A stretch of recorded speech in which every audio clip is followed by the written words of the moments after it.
Hello. Story. I'm just kidding. I don't even know what that means, but I just wanted to share something because the Lord gave me a revelation, and I don't want to sound like cliche, but I just want to share something that blessed me. Okay, so years ago, I was working.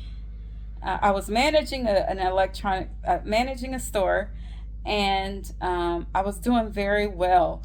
At first, in that particular field that I was in, there weren't a lot of women, and my colleagues were receiving some of the promises given to us by the company that I was not.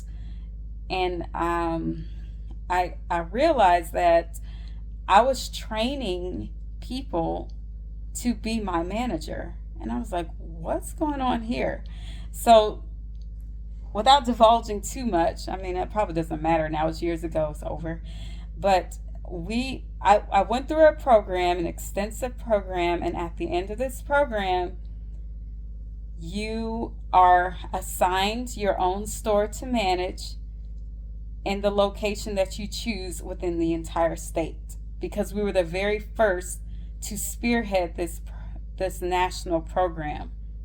And so that was kind of like a perk, first of all, to see how the program would go, and also just as a reward for us completing this.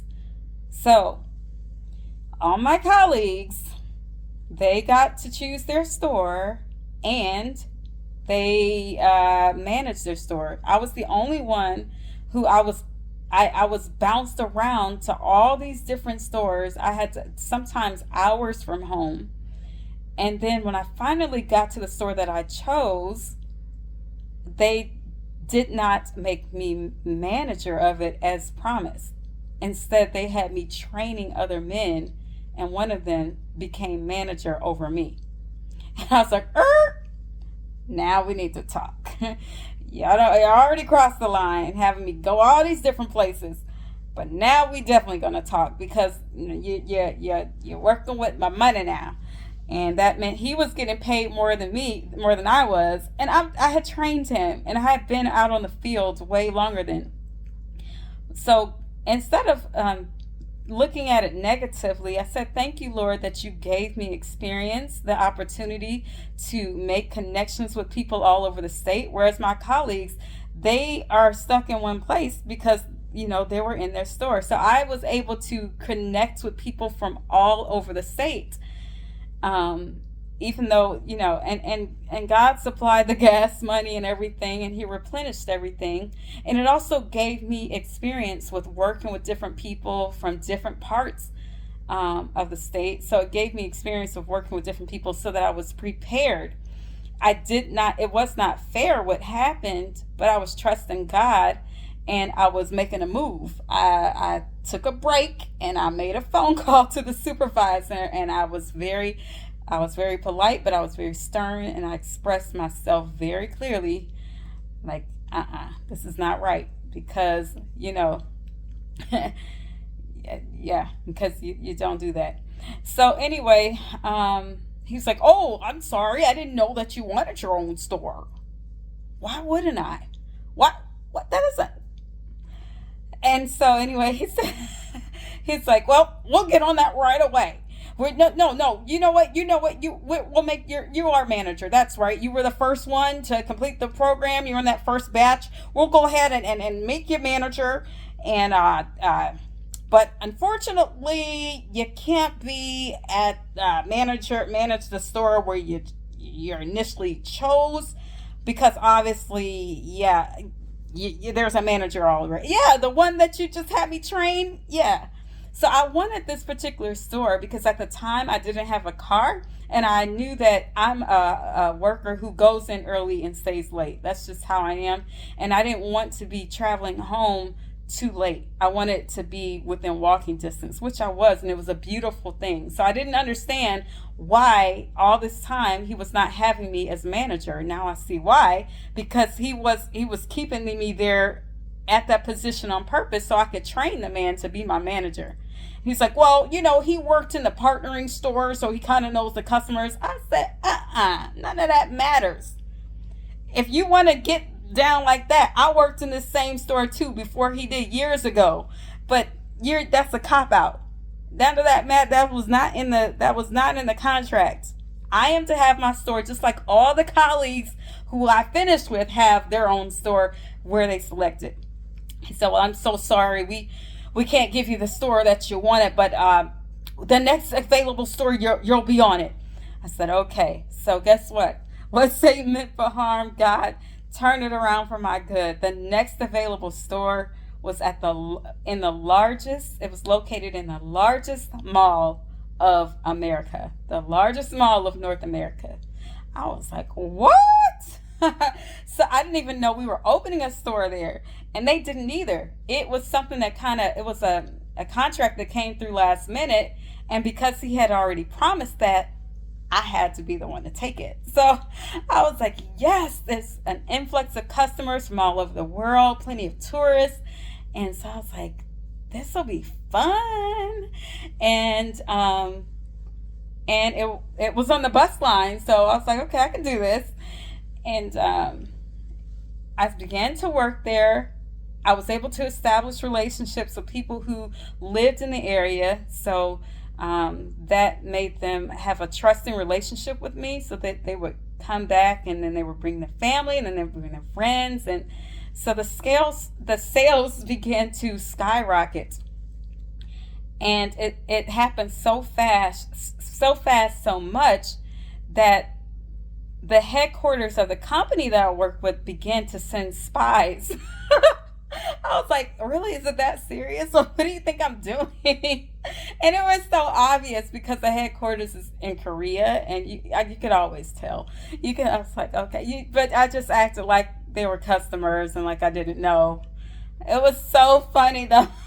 Because some of them couldn't even speak English, but they were trying to figure out how in the world did she increase sales of the store 600% in less than 3 months in the first quarter. I was like, first of all, Jesus, I pray. Second of all, I never just work at status quo. I don't have that privilege or luxury.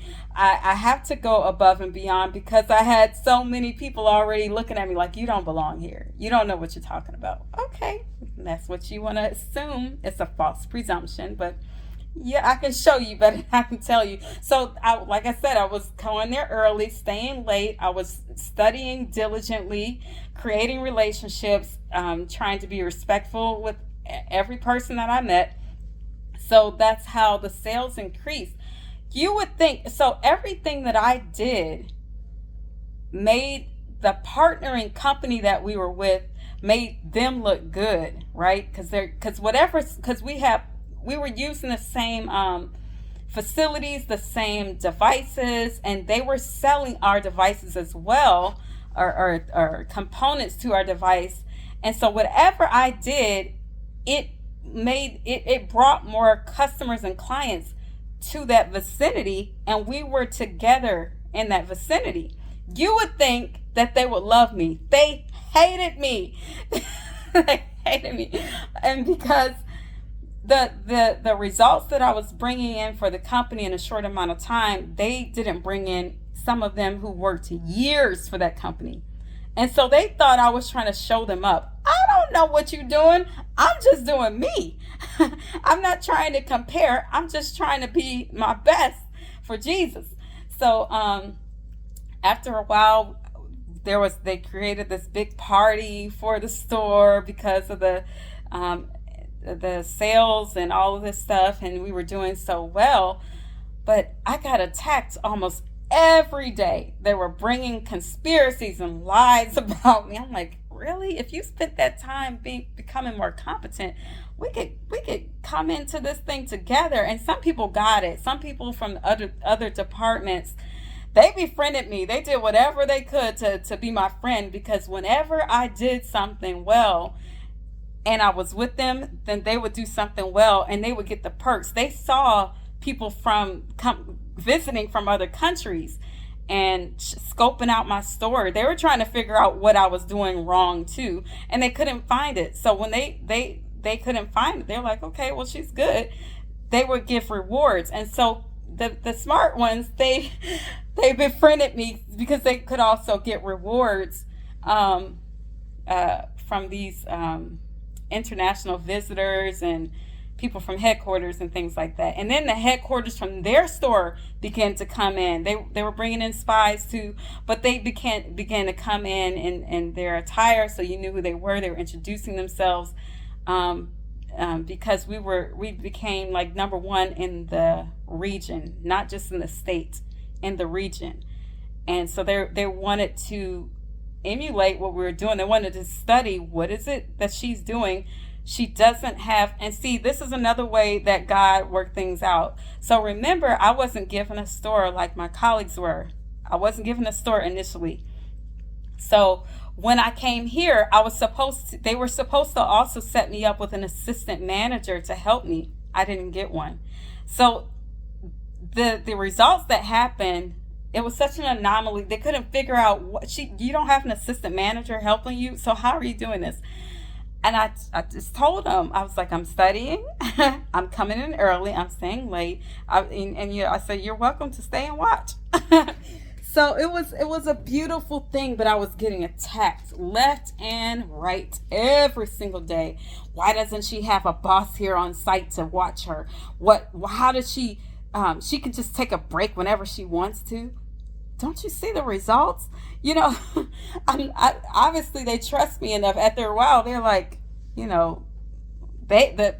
my supervisors and things, they didn't care. They ignored them until they couldn't. Okay, so here's the part that this is the good part of the revelation that I received recently. Money is spiritual, okay? Money transactions is a spiritual thing. I believe all the time, every time, but maybe that isn't the truth. Maybe that isn't the case every time. I don't know, but I think every single time, especially when done deliberately, when you either give money or receive it of your own volition, I think that is a highly spiritual transaction. Let me tell you why. So one day, a man and his colleagues came in, and I demonstrated the product. That's what really was selling people, because I knew the product so well I could demonstrate it, right? And I didn't just sell them any product. I would find out what their needs were, address it, and then give them over and beyond what they needed. I would give them what they didn't know they needed, and I would tell them why they needed it. And they're like, wow, you're right. So this man came in with his colleague, and he was high up in politics. I didn't know it at the time. I was just doing my job. And I spent a lot of time explaining things with him. And he was spending all of this time because he wasn't actually looking to get just a device for himself, not just a single device. He was actually considering getting it for his entire department, like a bulk order. And I didn't know that at the time. I'm like, you just never know. So when he told me that, I was like, whoa. Wow, jackpot. I was like, so he's like, yes, I'll take, I don't know how many of them. I was like, excuse me? So we did not have enough in stock. And he was visiting from a different country, and he needed all of them at a certain time for a certain purpose. He didn't want to have to be dealing with the shipment of back and forth and all of that. And so I said, I apologize that we're not able to complete this fulfillment. So I gave him, I sent him to the next closest store that could. And I even printed out a map and directions for him, knowing that he and his colleagues were coming from out of the country, didn't know the area, so that he can get there smoothly and have a good experience. This is what he told me. He said, when he got to, I'm sorry, spots all on my shirt. He said when he got to the entrance of the store that I sent him to, he turned back around because he said he felt bad that he wasn't going to be able to give me that sale. And I was like, what? That doesn't make sense. You need to get what you need. And so he came back to my store. And he said, I felt so bad and you're not going to get any commission. I was like, no, we don't get paid by commission. This is my job. He's like, but I'm sure you would get credit for these sales. Like, yes, I would, but I'm not doing this. I don't want you to just purchase something just to purchase. I selected according to what you told me you needed, sir. And so I would hate for you to miss out on what would be most efficient and useful for you and your colleagues. And he said, no, I think we can work something else out. And so I think he decided, I don't remember exactly what he decided, but he came up with another plan so that he could get it through me. And so when we went to checkout to do the transaction, I think he opted to like split up the shipments or something like that to make it work. They had spent so much time attacking me and trying to get me out that they didn't even create the infrastructure that was sufficient enough to handle these kinds of bulk shipments or purchases. And it wasn't difficult to do. It was just that you needed the person who had access into that POS or into that system and who would just take the time to do it. I mean, I could have done it, but I didn't have that jurisdiction over their company's things. I was with the partnering company, remember? And so I was so embarrassed. I'm like, are you kidding me? Like, it was something that was not even hard. This man already left because of the incompetency of the store not having these things in stock like they should have been. He's come back and now we failed him again. And I'm like, this is not good. I never want to be around or affiliated or associated people or companies that are consistently incompetent, because it's a bad reflection. It's not how I like to conduct myself. And especially when they had, like I said, been so adamant with trying to find things wrong with me. Like, we could really rock this place if you just stop looking at, I don't know. They were just demonized, and I didn't know about demons like I do today, and so I didn't get it all. But so I was like, oh my goodness. And he started apologizing profusely. He's like, oh, I'm so sorry. I'm like, no, I'm sorry. No, you don't need to apologize. And at this time, he didn't have all his colleagues with him. He just had one, like, business partner or something. And he's like, I really would like to make it up to you. He's like, no, you got to take a break. You haven't eaten. I know, because I've been here with you the whole time. He said, choose a place to eat. So I chose a place to eat, and he didn't feel like it was fancy enough. So it was there in the mall. So he chose like a fancier restaurant, and I was like, oh, this is nice.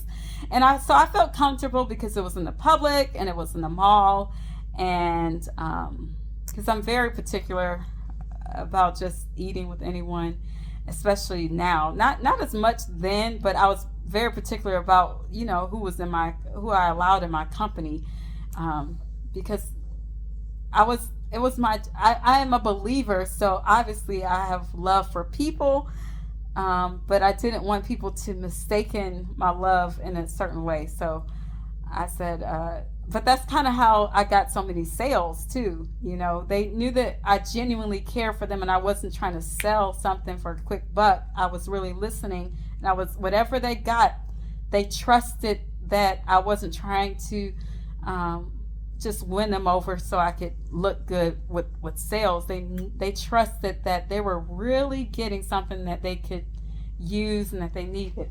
So some people, they get very excited with that, and I was like, anyway, I was like, well, what's there's nothing bad here. And plus his friend is coming too, so it made me feel comfortable. And it was a very nice time. A very nice time. Towards the end of the dinner, he slips me an envelope, and it's like a thick envelope. It was a wad of cash. It was the amount of money that he would have spent if we had our act together in that store and if we had the product stock. I was like, what? I was like, I can't take this. He's like, yes, you can. I was like, you're right, I can. it was like a huge wad of cash. And so I don't know if I would do that today.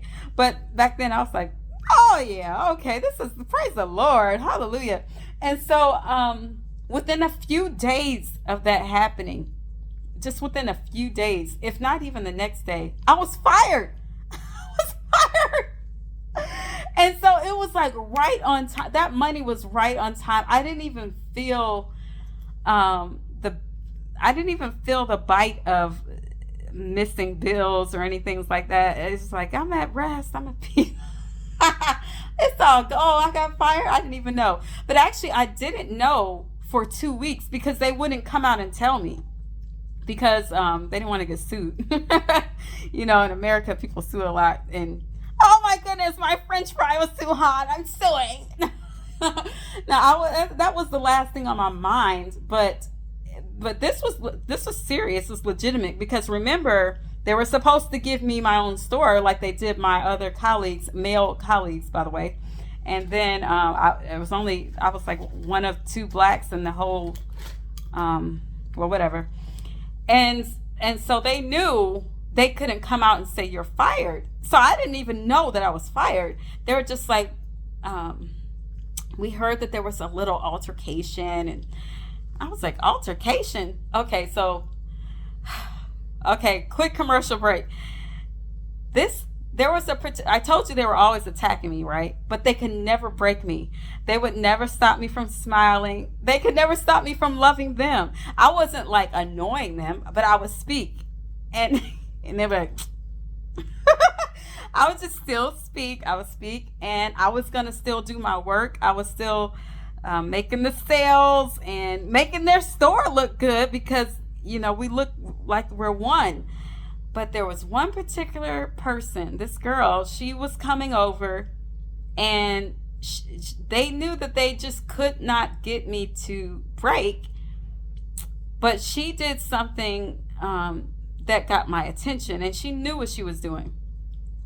In the presence of customers, she says something rude or does something rudely and loudly. You don't do that. You don't do that. You don't make my customers feel uncomfortable, because, think about it. If you're in a store and you hear a person being rude, a worker being rude, and it makes you feel uncomfortable, and you want to leave. Now, I want everybody to feel comfortable in my space, even if it's not at work. And so I didn't like that, because and she kept going. I said, thank you for expressing your opinion. Let's talk about that in the privacy of an office or a room. Okay, well, let's go. I said, we have customers here, so I'm going to address their needs first, and then I'll be glad to talk with you so that you can express yourself then. And so this person, I had not even been around.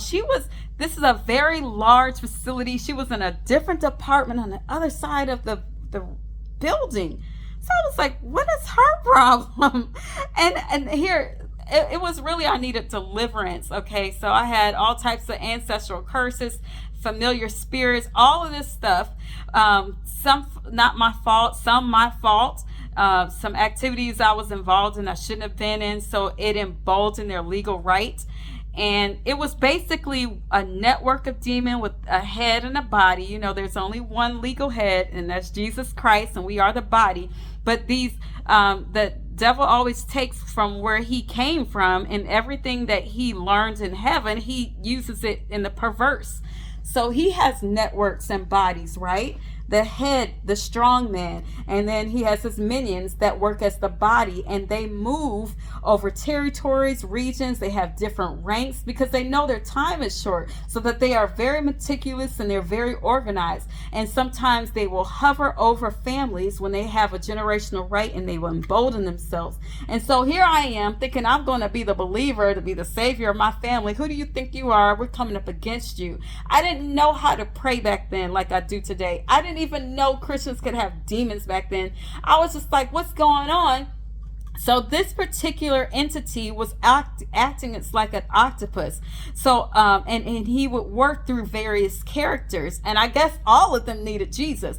And so I was thinking, how can a whole store be against me? It wasn't the store, it was the demonic network using them as vessels. So if I was over in that vicinity, that octopus tentacles would be using over there, or he would use his other tentacles behind the scenes to go have this one over here lying on me reporting, and he had this one, another tentacle over here. It could be working through my family member. Everywhere I went, I was like, it seems like I'm just getting hit upside the head everywhere I go, because I didn't understand how the spiritual realm works like I do today. And you can never exhaust that realm. There's always something to learn. That's why we stay in obedience, because only El Roy can see us and see all, but he will not step in the situation, because he gives us free will and our own volition or choice to choose. You can choose to obey him, or you can choose to live carnally by your own sight and think you got it all together. Well,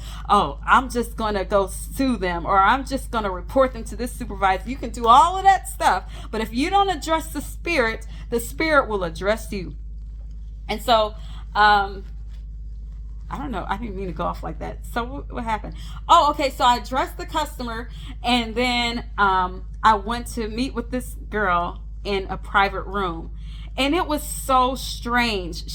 I know now it was just a demon manifesting, but she started yelling, and she was like, "You don't even talk to me." I was like, I didn't want to laugh, but the more I didn't respond, the louder and madder she got. I was like, what is going on here? I was like, talk to you? What do you mean? I said, I'm sorry if you felt like I was ignoring you. I try to speak to everyone when I come in, but I'm really, on focus when I come in to work. When I come in, and to the point that till when I leave, I'm about work. I don't really have time to lollygag, but I still speak to everyone. No, maybe you do, but you didn't even say, came over and say anything, when I became manager. I was like, I'm sorry, I didn't know you became manager. You work in a different department on the other side of the building? I rarely see you. Then she started weeping. She started weeping loud. And I said, listen, I ain't got time, because I'm the only black person up in here, and you know how they are. You automatically at fault. What's happening, and what did you do to her? Then she made it sound like I was in there beating her. And I'm like, okay, I'm out of here. I mean, there were other African Americans there, other people of color, but it was still, minorities. And I'm like, I'm not dealing with this. They're already attacking me every single day, every time. They couldn't get anything on me. So now I'm in this room, just me and her, closed doors, no window, but everybody outside can hear, and who knows what she might say. I am not, So I said, you know what, I'm sorry, I'm not sure. I've done everything I know how. I said, okay, it's time for me to go. It's time for me to get out of here. So I got out, and everyone is staring. And it was a line of customers, and I'm coming out first, and so it looks like I've done something, or like I was there. So anyway, needless to say, the next day they're like, the people on my team, the supervisor, like, we heard you had a little altercation. I said, what's no altercation? That lady crazy. It wasn't her. I mean, it might have been, but it was like I said, demons manifesting. They just wanted me out of there. And they saw that I was progressing, and they knew I was going to point the glory to the Lord. And they just, and they were taking advantage. And so they're like, well, we think it's best that, just to keep the peace. I was like, yeah, you're right. Anything for peace. Because if she's still there, I don't want to be there. No. And I mean, I didn't say that. I said, I don't really want to deal with that. I really value peace. And and it's not just her. It's been like the whole time I'm there. Even the general manager of that store began to try to come up against me. And then I found like he was collaborating with my people. So because I'm like, by the way, while we're talking, they were upset at the amount that I'm making. How do they know how much I'm making? That's another, that's like a confidentiality breach right there. There is no way for them to know how much I'm making. I didn't have an assistant manager like I was supposed to be given one, but I'm grateful because I think it worked out better. So how do they know how much I'm making? Who told them that? Well, I'm not really sure what you're addressing or talking. I said, that's okay. And so it was just a lot going on. It was almost like now the devil was using the people who employed me and, my team, and I was feeling really bad. But again, I didn't know I was fired. They were just like, we're just gonna just have a meeting and see what we can do. And it may mean that you have to be relocated. And I'm like, but remember, I got that wad of cash from the client, right? So I was sitting there like, oh, well, it's okay. I got my bills paid. And then a week goes by and another week, and I'm calling them, I'm emailing, I'm not getting quick responses. I'm like, wait, hold up. Hold up. Another bill is due. And I don't have that client. He went back to his country. So I need y'all to get a move on it. So then they finally had to, they never used the word fired. They never said that they fired me. They are like, yes, can you do us a favor and return the device that we sent you to do your demonstrations? I was like, sure, okay. We're getting an upgrade because we would normally get like upgrades to new devices, and so you turn in the old one and get the other ones. They're like, not exactly, but if you could turn that in, that'd be great. It's like, okay. And so I was like, and so when I didn't turn it in fast enough, they called again for it, and I was like, but what will I use at the new location? And they're like, well, we don't really foresee a new location. I said, so are you telling me you're firing me? It was silence. You telling me the whole time I've been fired? Oh, snap. No. And then the next time I talked to that person, he was no longer at the company. They gave it to an African American, that position. And I was like, this is getting bizarre by the moment. And he was like, yes, I'm very sorry to tell you this. And then they groomed to, I think they told him what to say. Like, he's like, I'm sorry to tell you this. I'm new to everything, so I don't really know the details, but I was just told that we will not be able to reinstate your contract at this time. So if you could just, turn in the device. And he's like, I will personally allow myself to be used as, what did he say? I will personally allow myself to be used as, for commendation letters for future work opportunities, any place that you apply for. And I was like, what? And I think what it was is he knew it was wrong. It was clear as day that it was wrong. If you read the notes and you saw all that happen, because I was emailing, drowning, trying to get some help. Like, do you see what these people are doing? They keep lying on me. They keep doing this. And nobody was addressing it. But then when this crazy girl blows up, they address it. And I'm like, so first I'm like, y'all telling me I got to go and she don't? Oh, no. Within, I'd say 6 months, everybody in that entire place was gone. including the general manager of the store. Within 6 months, I had a new job. All of those other people, they were gone. Because I would go back in there. I had friends and it's still in the industry, and I was shopping. And they're like, oh, yeah, they were sent this way. That one was sent to that store, less producing store. And the general manager, we don't know what happened to him. I was like, whoa.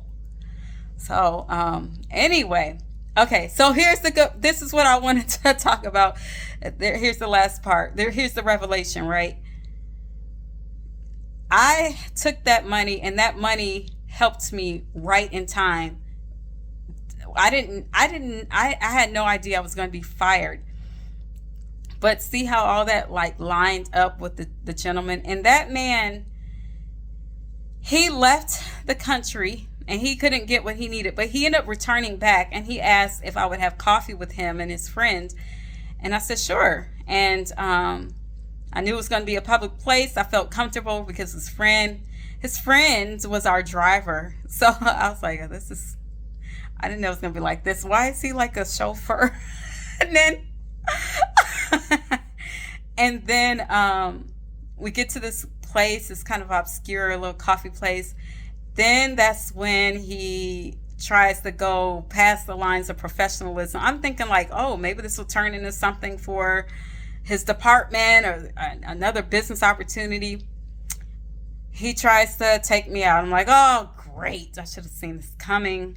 I felt like it's a waste of time. I was like, at least I got free food out of it again. Hey, but I was like, and then he was like, no, I really want you to come with me back to my country. And I was like, and then I was like, wait, well, what? Why would you say no? You ain't got no job. I didn't have a job at the time. I was like, let me think about that. He's like, and I was like, but you don't even know these people. You know how you get pressed and you don't start thinking right. And I was like, wait a minute, you don't even know this man. And he was like, well, he's like, no, you can trust me. You can trust me. And he told me who he was, because I didn't really know who he was. But he was like, no, you can trust me. I have all eyes on me. And I was like, what? I Googled this man, and he wasn't lying. He really is a high up politician, which I'm not saying that makes him trustworthy, but he has eyes on him. So it wasn't like, I don't know. When I say high up, I'm telling you, like, he was running for president of his country. And I was looking at my phone. I snuck away to see, like, who is he really telling the truth? I'm like, oh snap, he for real. Like, this guy's running for president. I didn't even know. He had pictures he had photo ops with Oprah, like recent ones. And I was like, oh my word, who am I with? But you know what else he had? Pictures of him happily with his wife and children. And I'm like, why are you asking me? Why are you taking me here and asking me to go with you back to your country? And by the way, he wasn't staying in his country. He was on business in another country, and he was asking me to be with him there. And I'm like, where would I stay at? He's like, oh, you can stay in my room. Oh, really? Let me tell you, no. Okay, I see what this is about. So I was like, is he trying to make me an escort? And I said, why are you asking me to do these things? And you clearly got a whole family and you got all this going. What? He's like, I said, are you not happily married? And he's like, no, I'm happily married. It's like, I was so young and naive. I didn't get it. I was like, this has to be a reason. Oh, there was a reason. There was a reason.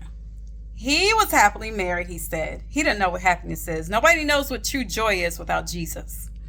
Okay? But he obtained the things that he wanted in life. Obviously, it wasn't enough. But also, this is what I want to tell you. Money transactions are spiritual, and it can be dangerous, especially when you give or receive willingly. Now, that's a legal right, so to speak. So, this is the revelation that I got recently. remember, I told you he was running for president. He had a lot of accolades. He was doing a lot. He's done a lot of great things. He wanted to maintain that status.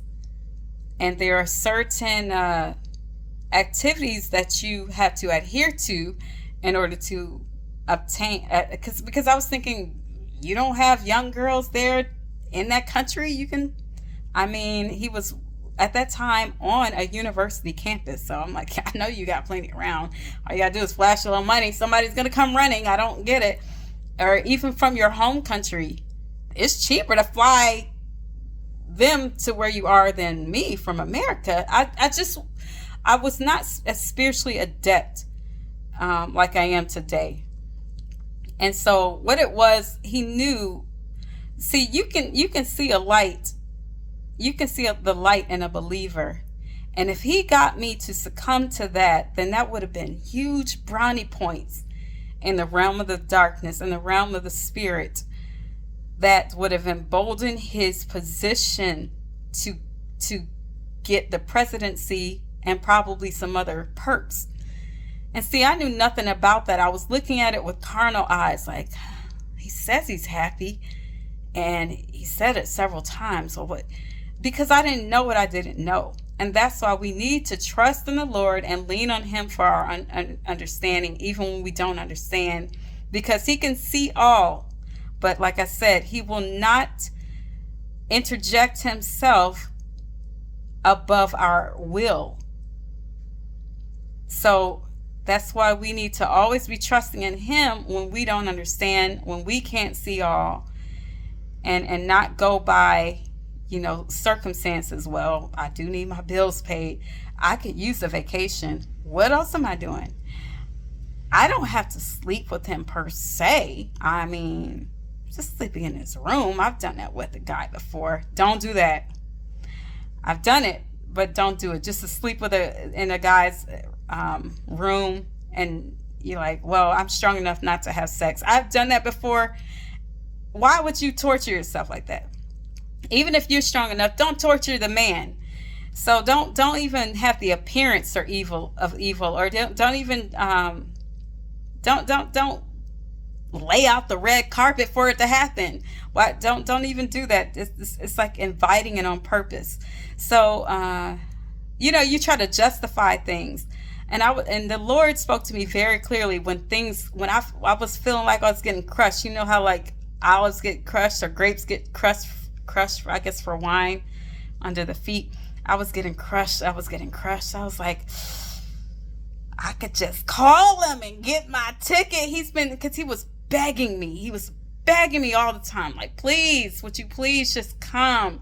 And I'm like, why is this man begging me? And I could ignore him when everything was good. But when it was getting tight, and the Holy Spirit said, you can call him if you want to. Your choice. But I'm telling you right now, you go over there, you probably won't be coming back home. And I was like, what does that mean? It means just what I said. He said, if you want to come to glory and meet me earlier than what I planned, that is not my design for you. But by your own choice, your own choosing, you can choose a consequence that is outside of my will. So I blocked him. Honey, I blocked him. But I got the revelation recently, like, oh, that's what he was doing. Occultic practices. He was trying to secure his presidency. And I don't know what happened to him this day. When I blocked him. I didn't want to look. I didn't want to see. I just like, no soul connections, soul ties, nothing. And he kept trying. I was like, I didn't get it then, but I can see clearly now, and I'm grateful for it. So I hope this encourages you that when you're feeling like you're getting squeezed or getting tight, you're suffering through afflictions of life. Apostle Selman just taught us recently on Sunday, the storm is going to pass. It has a way, I can't really repeat everything verbatim like he says it, but he says something like, paraphrase, it has a way of bullying you at the moment, but it'll come and it will pass. Nothing is forever except Christ, and Christ is in you as a believer, right? Everything else is temporal. Don't ever think that this is the last or that you have no way out. There's always a way out. Look, I survived. I'm here. I am here. Okay, and I'm going to leave this last nugget with you.